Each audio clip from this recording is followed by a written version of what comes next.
My name is Marlowe Quinlan, and if you had met me 6 months ago, you would have found a woman who believed in two things: innovation and love. Now, I only believe in one of them. And it sure as hell isn't love. I live in a loft overlooking South Lake Union in Seattle, the kind of place where the glow of tech companies bleeds into your windows at night. Most people complain about the constant hum of server cooling towers. I always found it comforting, like the city was dreaming in binary. I built my startup Quantisite from nothing. Nights of caffeine and debugging, mornings of pitch decks and rejection emails. And somewhere in the middle of all that, I met Cade, the man I thought would become my partner in business and in life. Tall, charming, a software engineer with a quiet confidence. He said he admired my mind. He said he believed in my vision. He said we were building a future together. Turns out he was building an escape route. Quantisite wasn't just another app. It was a breakthrough AI architecture I'd spent years perfecting. One that could self-optimize its own neural pathways based on environmental data. A kind of living algorithm, my life's work, and exactly the kind of invention someone would steal if they were desperate enough. It started on a Wednesday, the day Seattle rain drizzled sideways and made the entire city smell like wet concrete. I got home early from a meeting with an advisor, soaked and exhausted. Cade wasn't in the living room where he usually worked. His laptop was gone too. I found him in my office. The lights were low, only the dull blue glow from my screens illuminating him. He jumped when he saw me, like a kid caught with his hand in a jar. "Hey," he said, "didn't expect you back so soon." I stepped in slowly. "What are you doing on my workstation?" He stuttered. "Just checking something. A bug in your last commit? Wanted to help." My code wasn't buggy, and he never touched my workstation. My stomach twisted. "What file exactly are you checking?" He minimized a window too quickly. The movement was panicked, instinctual. I knew that body language. Every engineer does. He was hiding something. "Cade," I whispered, "show me what you're doing." He exhaled sharply. "Marlowe, you're overreacting. I'm just helping you move faster. Investors want results?" I froze. Investors? I hadn't scheduled any pitches this month. That was the moment the first crack formed. Hairline, but undeniable. He left the office quickly, brushing past me, pretending everything was normal. But my pulse was slamming against my ribs so hard it hurt. As soon as he disappeared down the hallway, I sat at my desk and reopened the minimized file. My heart dropped. He wasn't checking bugs. He was exporting my entire prototype folder, architecture files, model weights, documentation, everything, into a private cloud drive. One I didn't recognize. And the export was 97% complete. I yanked the Ethernet cable from the wall like I was pulling a bomb wire. The upload stopped, but the damage was already done. He'd copied almost everything. I stood there staring at the progress bar, unable to move. My reflection stared back in the dark monitor, wide eyes, trembling lips, a woman who suddenly didn't recognize her own life. I waited until my voice wouldn't break before walking to the living room. "Cade," I said softly, "why are my files in your cloud drive?" He froze mid-step. His silence was louder than shouting. "You're not answering," I whispered. He finally turned, jaw tight. "Because I need them." "For what?" "For a pitch." My throat went numb. "A pitch where, Cade?" He didn't answer, and in that moment, standing in our shared apartment that suddenly felt like a stranger's, I realized something terrifying. He wasn't denying it. He didn't even feel guilty. "You were going to pitch my prototype as your own," I said, voice shaky. His expression shifted, cold, calculating. The man I loved was gone, replaced by someone who had rehearsed this moment. "I've done more for this project than you want to admit," he said, "and investors trust me more than they trust a founder with no track record." The words hit harder than any physical blow. That was the moment the second crack formed, and the third, and then the whole damn foundation collapsed. I stepped back, gripping the edge of the couch to steady myself. "You were using me," I whispered. "The whole time." "Marlowe, don't make this emotional," he said. "This is business." And something inside me snapped. "This is my work." He didn't flinch. "Not anymore." That line, that horrifying, soul-flattening line, it burned itself into me. He grabbed his laptop bag, brushed past me, and walked out the door, leaving me in the center of our living room, feeling abandoned, gutted, humiliated. I slid down to the floor. That night, I stared at my code for hours, oscillating between grief and white-hot fury. But in that spiral of pain, a thought emerged. Cold, brilliant, dangerous. He wants to pitch my prototype? Fine, I'll let him, fully. And then I'll take everything back in a single cinematic moment he'll never recover from. A plan began to take shape, sharp, elegant, devastating. But before I could execute it, I needed proof. Proof of what he stole. Proof of what he planned. Proof that would tear his whole scheme apart. I needed to know exactly who he was meeting with. So the next morning, I opened his abandoned desktop terminal, and what I found there would change everything. I didn't sleep that night. Not because I didn't try. My body was exhausted, but my mind was on fire, replaying every detail of Cade's betrayal like a corrupted file looping endlessly. By sunrise, I wasn't a grieving girlfriend anymore. I was an engineer with a mission. And engineers don't break. We build. I sat at his desktop workstation, fingers hovering over the keyboard. His password wasn't hard to guess. We had been together for nearly 2 years, long enough to know his habits, his shortcuts, his laziness. I typed it in. Access granted. A chill ran down my spine. What was I about to find? More betrayal? More lies? The terminal logs were all there, untouched since last night. The last commands he typed glared at me like a confession. CPR near Quantisite Prototype Cade Cloud Drive Investor Demo. Investor Demo. He wasn't planning to steal my work later. He already had a pitch scheduled. I clicked deeper into his files. A folder labeled Nova Forge Deck caught my eye. Nova Forge was a venture capital group known for aggressive funding and even more aggressive ownership clauses. They were sharks disguised as consultants. Inside the folder were draft slides, and at the center of each slide, my AI, my architecture, my innovation.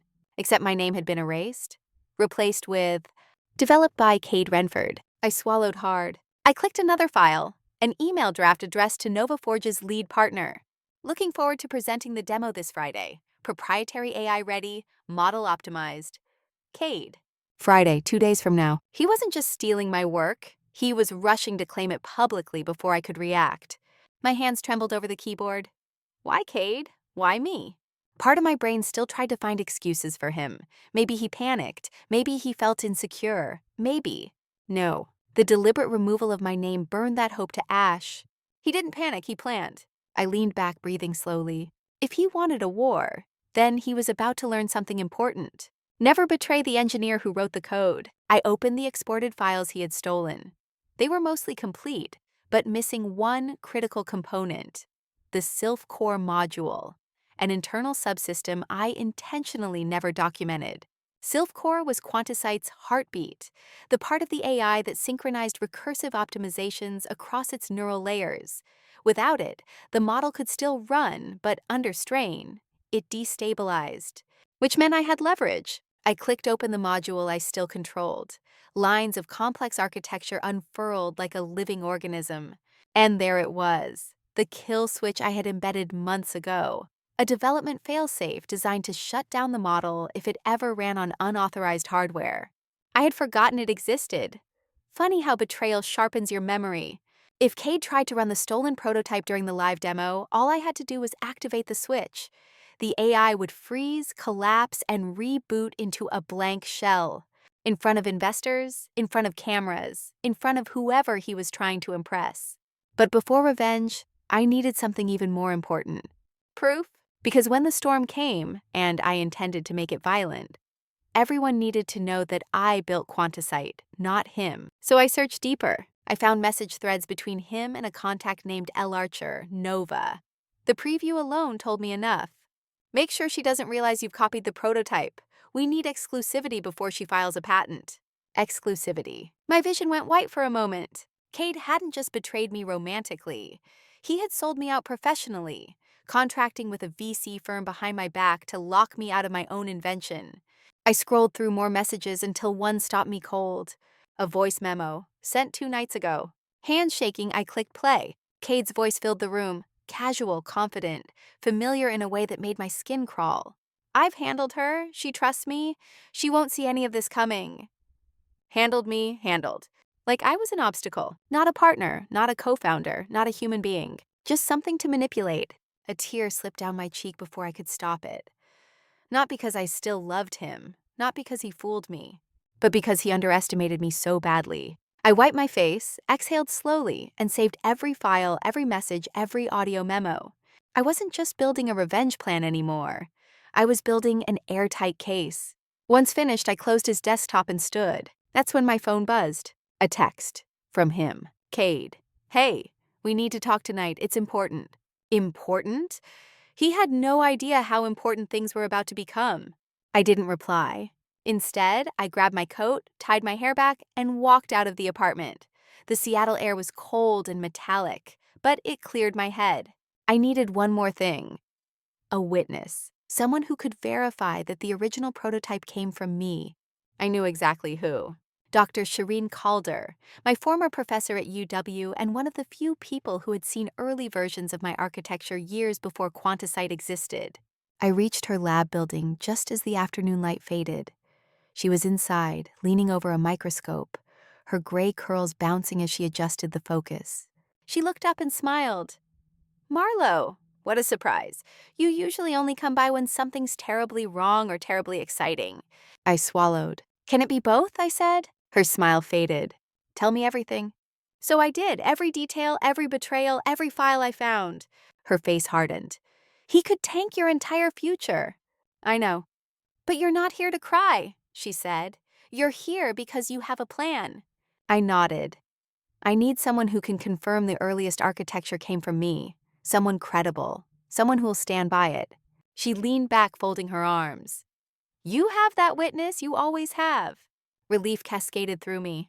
But before I could speak, she added quietly, Marlowe, be careful. Men like him don't go down quietly. I tried to smile, but my chest tightened.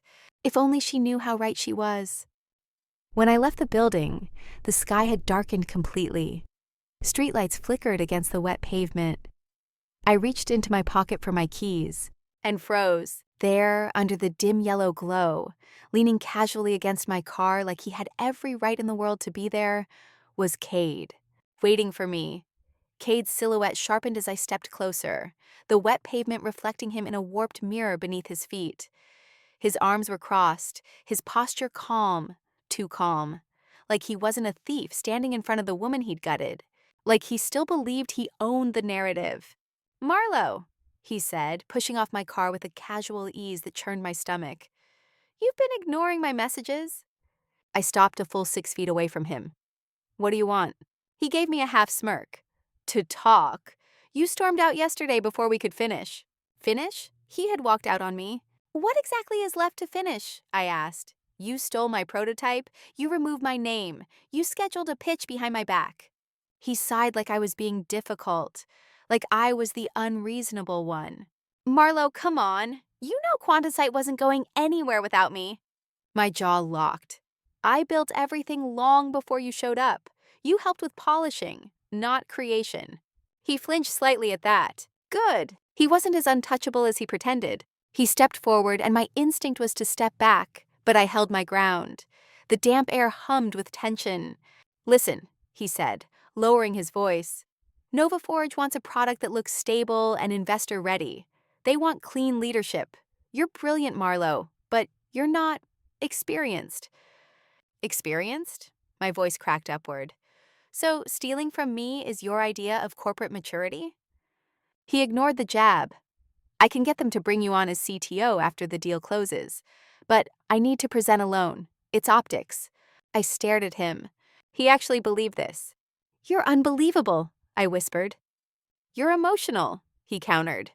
My breath hitched. That word, emotional, had been used to diminish women in tech for decades, and he wielded it like a blade.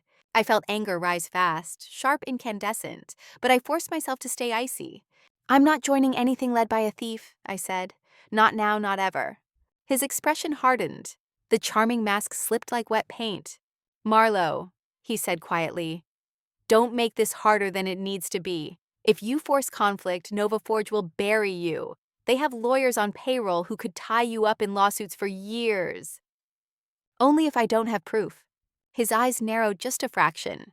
He had heard the shift in my tone. He sensed the danger. What did you find? He asked. I didn't answer. He took another step forward, too close now, invading my space. Marlowe, what did you find?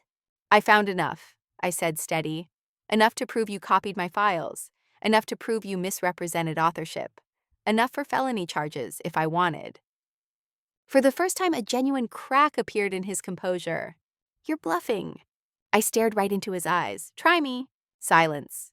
The rain began again, fine cold mist settling over us. He exhaled slowly. You're not thinking clearly. This isn't you. It's exactly me, I said. The version of me you hoped would never wake up. He shook his head. I'm giving you a chance to avoid a fight you'll lose. Take the CTO offer. Be part of something big.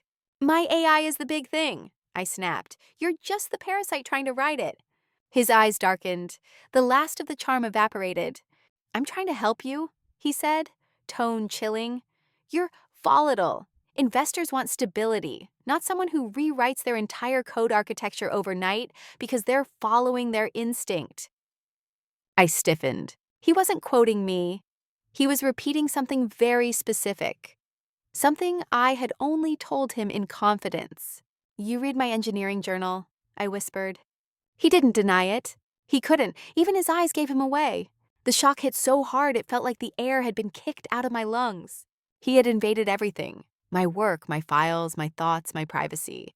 My entire body went cold. I don't even know who you are, I said. I'm the person trying to save you from yourself, he replied. Your brilliance is also your weakness. You're chaotic, emotional, impulsive. The word again, emotional. My fists clenched so hard my nails cut into my palms. Get away from my car, I said softly. Marlowe, get away. He held my stare for a long 3 seconds, then stepped aside, slowly as if granting permission. But as I moved to unlock my door, he spoke again. You can't stop Friday. I froze. He took a step back, like an actor delivering his final monologue. You don't have patents filed. You don't have a legal team. You don't have funding. You have a prototype but no leverage. His lips curled slightly.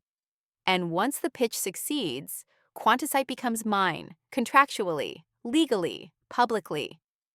A tremor rippled through my chest. Not fear, deep volcanic rage. And you'll be what? I asked. A visionary, a founder? Recognized, he said, finally. I stared at him. Everything you're doing, I whispered, is going to collapse on Friday. He smiled, slow and confident. Then I look forward to watching you try. He walked away into the mist, disappearing between the parked cars until the night swallowed him. I got into my car and slammed the door. My chest heaved as I fought to stay composed, but the betrayal was a living thing crawling under my skin.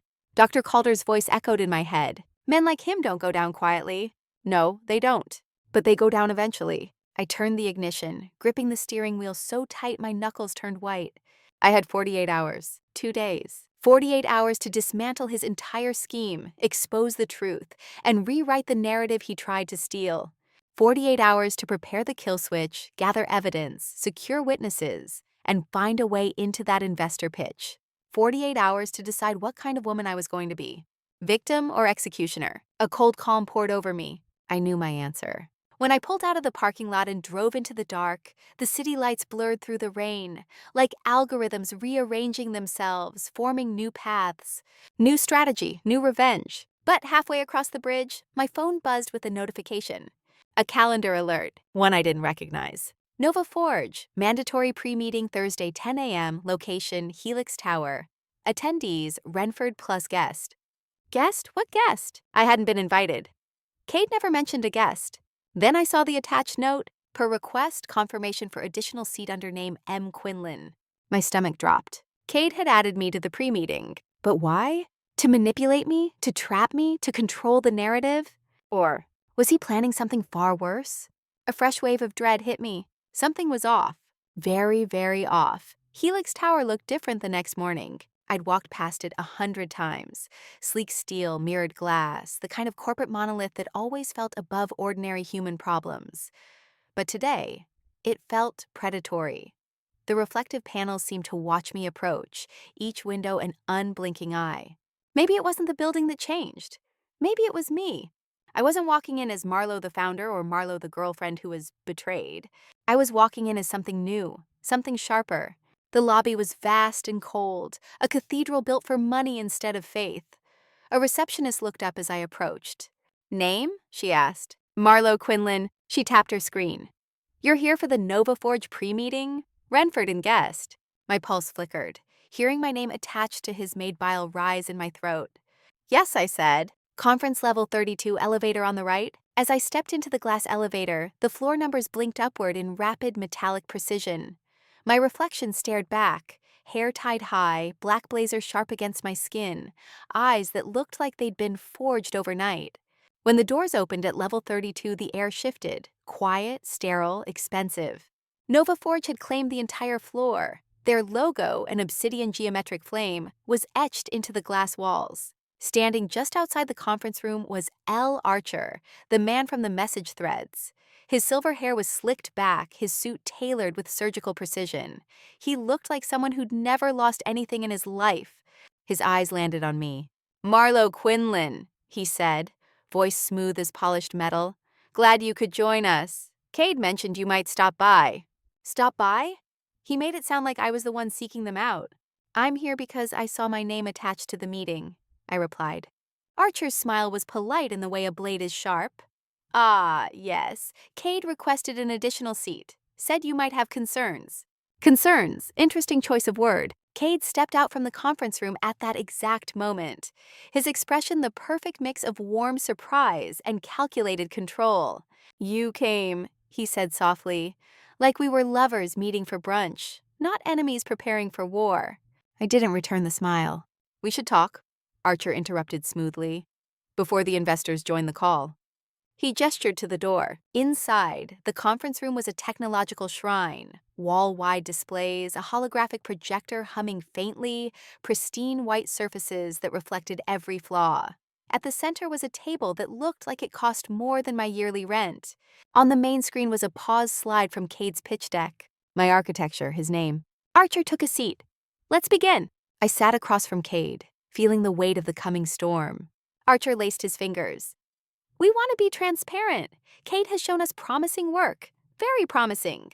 But proprietary claims must be clean. Investors don't like messy origins." I tilted my head. "Meaning?" "Meaning," Archer said smoothly, "that if you're listed as a co-developer, we need your agreement, your sign-off." My stomach tightened. So that was why I was invited. They wanted my consent, my signature, my silence. "Let me guess," I said quietly. "You want me to confirm authorship in a way that benefits you. Something neat, something that gives Cade legal cover." Cade's jaw clenched, but he didn't interrupt. Archer smiled faintly. "You're sharp. Good. Then let's speak openly. If you sign a joint development confirmation today, Nova Forge will move forward. You'll both profit handsomely. And if I don't sign?" His expression cooled. "Then we pause everything until the ownership is clarified." Clarified meant litigated. Litigated meant years. Years meant lost momentum, lost opportunity, lost everything. This was leverage, strategic, predatory. I leaned back, heart steady. "There's something you should know before we go further."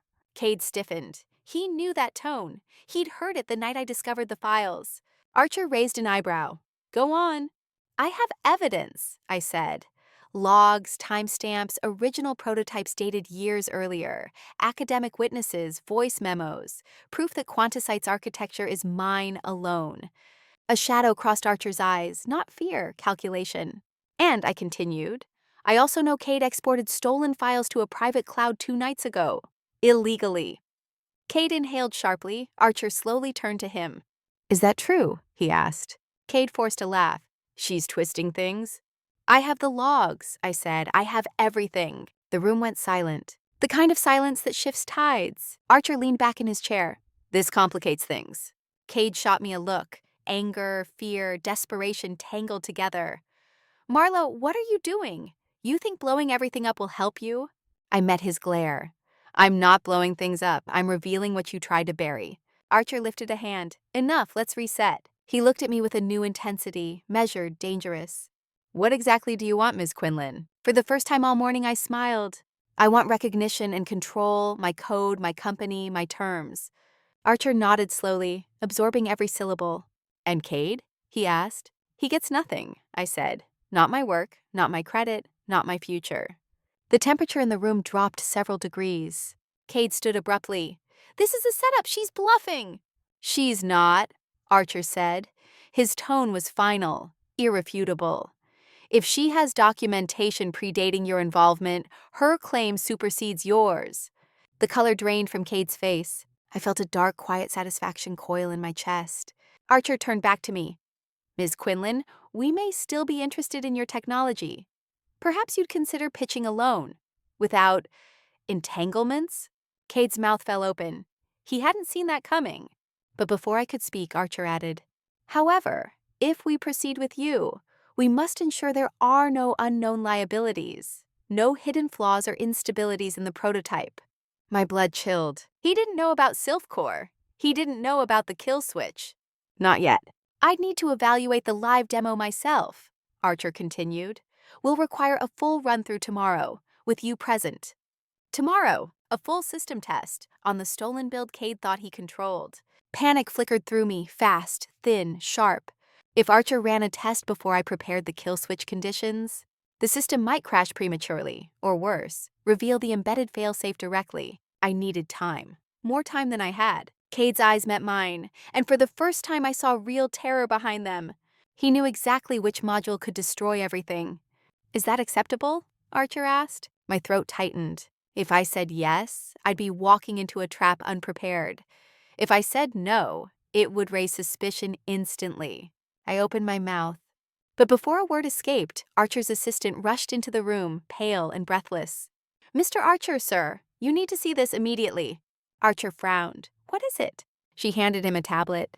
His expression changed, hardened, sharpened. He turned the tablet around, and my heart stopped. It was a news alert. Breaking. Anonymous source leaks early build of Quantisite AI online. Origin unknown. Experts reviewing possible intellectual property breach. Cade's face drained of blood. Mine turned to ice. Someone had leaked the prototype. But it wasn't me, and it wasn't Cade. There was a third player, someone neither of us saw coming. For a full 5 seconds, no one in the room moved.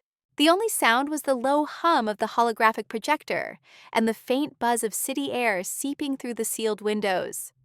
Archer stared at the breaking news alert like it was a detonator. Cade looked like someone had reached into his chest and ripped something vital out. Me? I felt a cold wave pass through me, not fear, recognition. Someone out there had Quantisite, someone bold enough to leak it, someone who wasn't us. Archer slowly placed the tablet on the table with surgeon-like precision. Who, he said quietly, had access to this build? His voice carried the promise of consequences. Cade swallowed, hard. Marlowe has the original, but I— Don't you dare finish that sentence! I cut in, my tone sharp as glass.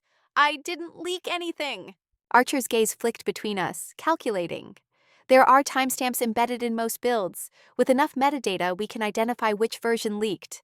Cade's face went gray. He knew exactly what that meant. So did I. If it was his stolen export, he was caught. If it was my original build, someone else had gotten into my system. Either way, this was no longer just betrayal. It was escalation. Archer stood abruptly. I need 10 minutes. Both of you stay here. He stepped out with his assistant, the glass door hissing shut behind them. Silence crashed into the room like a physical force. Cade paced the length of the table, running a hand through his hair. This is bad, he muttered. For you? Yes, I said calmly. This affects you too, Marlowe. I leaned back in my chair. Only if the version leaked is mine. And unlike you, I didn't export anything illegally. He spun toward me, panic twisting his features. I didn't leak it. I swear on my life I didn't. I believe you, I said quietly. He froze. That stunned him more than any accusation would have. You do? Yes, I said. Because you're selfish, not suicidal. Leaking it kills your pitch. And you'd never risk anything that doesn't benefit you. His mouth tightened, but he didn't deny it. So who the hell leaked it? He asked. I didn't answer immediately, because a thought had begun forming at the edges of my mind. Dark, unsettling, and disturbingly plausible. There were only 3 people who had ever seen the internal architecture deeply enough to identify the prototype's core system. Me on Cade, and my breath caught, Dr. Shireen Calder. But no, she wasn't like that. She was my mentor, my advocate, my witness. Still, she was also a researcher, and researchers crave data, opportunity, discovery. Had I overestimated her loyalty or underestimated her ambition? Cade watched my expression shift. What? What are you thinking? Before I could answer, the door slid open. Archer stepped in, face unreadable. We've confirmed something, he said, sitting down slowly. The leaked version contains the Sylph core architecture. My blood ran cold. Sylph core was never in Cade's stolen export. Because I kept it offline, on an encrypted local device, air-gapped, physically isolated. That meant only one thing. The leak came from inside my system. My stomach dropped. Archer continued. Based on the timestamps, the version leaked was accessed around 2:14 a.m. 3 nights ago. 3 nights ago. I mentally rewound. 3 nights ago, I wasn't at home. I had been at Dr. Calder's lab, helping her with a late-night student project. My laptop was in my backpack, zipped, sitting under her desk. Anyone could have reached it. Did you access your files at that time? Archer asked. I shook my head slowly, my mind racing. 2:14 a.m. Dr. Calder's lab, my machine unattended. Cade watched my face shift again. What? What is it? I swallowed. Someone got into my system that night. Archer steepled his fingers. Do you know who? No, I lied. Because the truth was messy. Too messy to say out loud. If I told Archer about Calder, he'd view her as a liability. He'd investigate her. He'd drag her reputation through the mud. And despite the suspicion clawing at my gut, I wasn't ready to destroy the woman who taught me everything. Not yet. Archer leaned back. This leak changes everything. Investors will assume instability, potential lawsuits, IP vulnerabilities. He paused. But Cade leaned forward. But Archer looked at me. Leaks also generate attention, interest, urgency. The market will talk about Quantisite now. Every major firm will want to know who the real creator is. The room seemed to tilt slightly. Which means, Archer continued, if Ms. Quinlan can prove authorship quickly and flawlessly, she stands to benefit enormously. Cade's head jerked toward me. Wait, you're saying she could profit from this? Archer ignored him. We need to act fast. We need a public demonstration, something undeniable. My breath hitched. A demo of the real architecture? Yes, Archer said. A live on-record performance of Quantisite under the correct creator. No ambiguity, no shadows, no pretenders. He looked directly at me. That means you'll need to run the system publicly tomorrow. My pulse spiked. Publicly, tomorrow, a full run. With Sylph core, with the kill switch embedded, with the instability under heavy load. If anything went wrong, even 1%, I'd look incompetent. The tech community would devour me alive. And worse, Cade's version would look more stable by comparison, making him appear legitimate. I wet my lips. What if I need more time? I asked. Archer shook his head. Time is the enemy now. The leak has already started the fire. You can either control the burn or be consumed by it. A tight cold knot formed in my chest. I knew he was right. If I hesitated, Cade would reclaim the narrative. If I stumbled, Nova Forge would step away. If I refused, someone else, maybe even the leaker, would claim the spotlight. But if I accepted, I'd be presenting a live AI system that contained a dormant bomb I had built myself. Cade leaned back, muttering, "This is insane." Archer stood. Ms. Quinlan, your decision? My hands felt icy. I inhaled slowly, feeling the weight of everything pressing down. The betrayal, the leak, the deadline, the trap, the opportunity. I opened my mouth. But before I could speak, my phone buzzed in my pocket. A message. From an unknown number. I pulled it out, heart thudding. The text read, I know you didn't leak it. Meet me tonight, 11 p.m. I can tell you who did. SC. My breath caught. SC. Shireen Calder. Cade's eyes narrowed. Who's that? I didn't answer, because suddenly everything was spiraling in a direction I didn't expect. Someone had leaked Quantisite. Someone wanted me to know. Someone wanted a meeting at 11 p.m. And my mentor might not be who I thought she was. I sat in my car for almost a full minute after leaving Helix Tower, staring blindly through the windshield as Seattle's drizzle smeared the city lights into streaks of gold and blue. SC Shirin Calder, the woman who shaped my academic career, who pushed me to file my first research grant, who reminded me over and over that innovation required courage. And now she wanted to meet me at 11 p.m. in secret about a leak she supposedly didn't commit. Nothing about this was simple anymore. Nothing was clean. Everything was spiraling. I finally turned the ignition, but my hands were trembling so badly I had to grip the wheel with both palms. The message kept flashing in my mind. I know you didn't leak it. Meet me tonight. I can tell you who did. Why would she send that? If she knew something, why not tell me earlier? And why now, when everything was on the verge of exploding? As I drove through the wet streets, every stoplight, every passing reflection in the glass buildings felt like a lens pointed directly at me. Surveillance wasn't uncommon in the tech world. Hidden agendas, even less so. I was starting to feel like prey. I got home around 5 p.m. exhausted, but too wired to rest. Quantisite's prototypes, Sylphcore, the kill switch, they all felt like bombs scattered across my apartment. I sat at my workstation and unlocked the encrypted drive. The familiar architecture lit up the screen. Neural layers, recursive feedback loops, dynamic learning cores. My creation, my heart, my burden. I opened the log timeline and traced back to the night of the breach. 2:14 a.m. IP address unknown. Device flagged. External USB injection. USB. Someone had physically connected a device to my laptop. My breath hitched. This wasn't some remote cyber breach. It was hands-on, deliberate, calculated. Someone had touched my machine. Someone who had access to my backpack. Someone in the lab that night. My chest tightened. There had been 5 students working on late-night projects in Calder's lab. None of them were strangers. Most were doctoral candidates, serious, professional. But seriousness didn't stop ambition, and ambition didn't prevent betrayal. I pulled up the security logs. Calder had access to all of them, but the folder I clicked opened with a red error.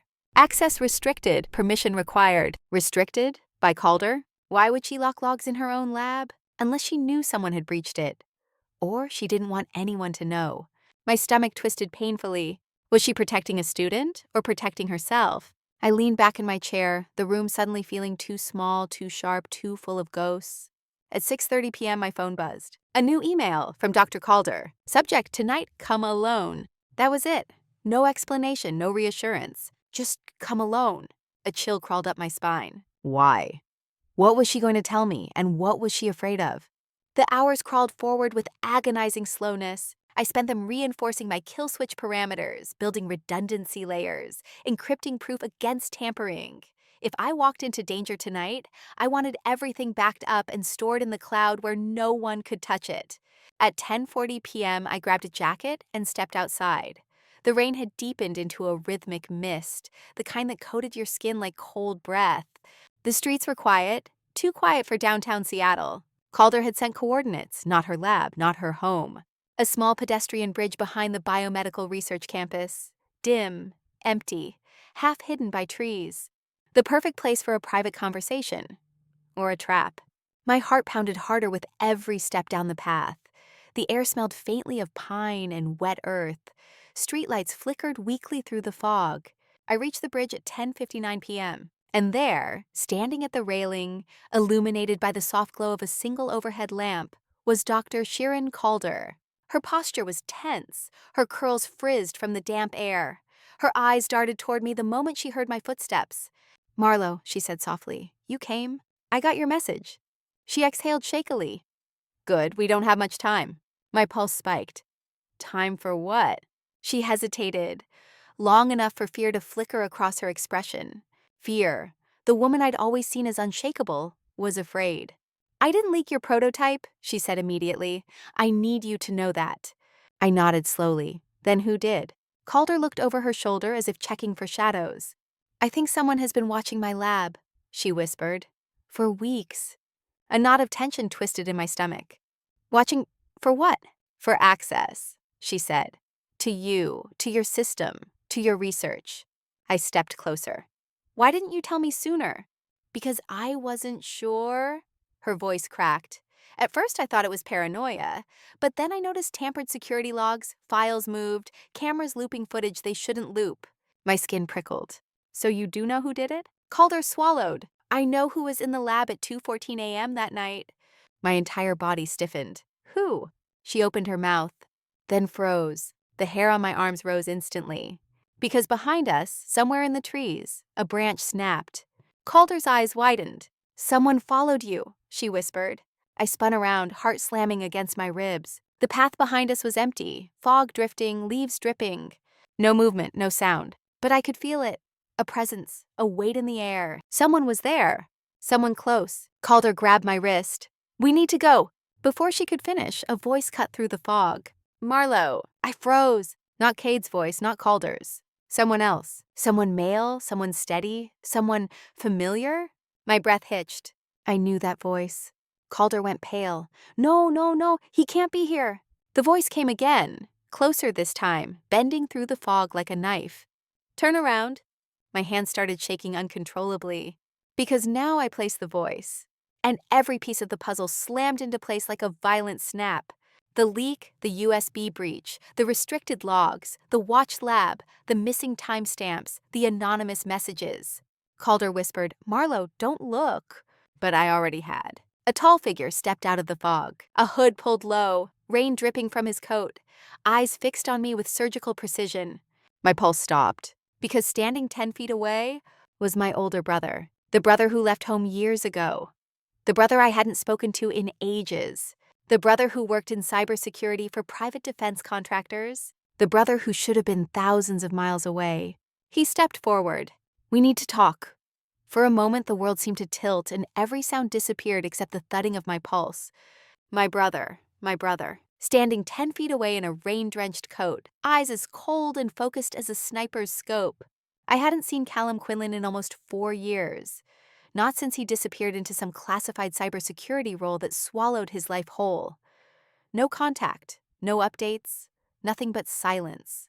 And now he was here, in the dark, in the fog, at the exact moment my life was falling apart.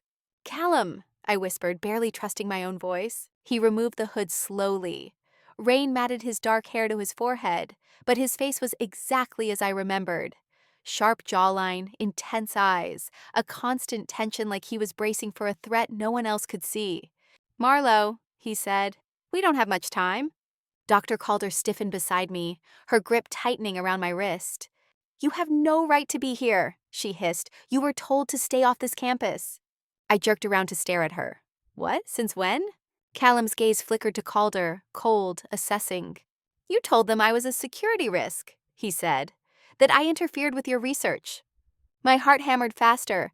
Calder avoided my eyes. Shirin, I whispered. She exhaled deeply, defeated. I had to. After what he did last time, after he accessed your early build without permission. What? I breathed. He what? Callum didn't blink. I was protecting you. By breaking into my files? Yes, he said simply. He spoke with the same unnerving calmness he always had. Like his choices weren't choices, just inevitabilities. Callum, I said, voice tight, did you leak Quantisite? No. Did you access my system that night? He held my stare. Yes. The world crashed sideways again. I staggered back. Calder grabbed my arm to keep me steady. You? My throat locked. You were the one in the lab. Yes. You breached my laptop? Yes. You? My voice cracked. You stole my work?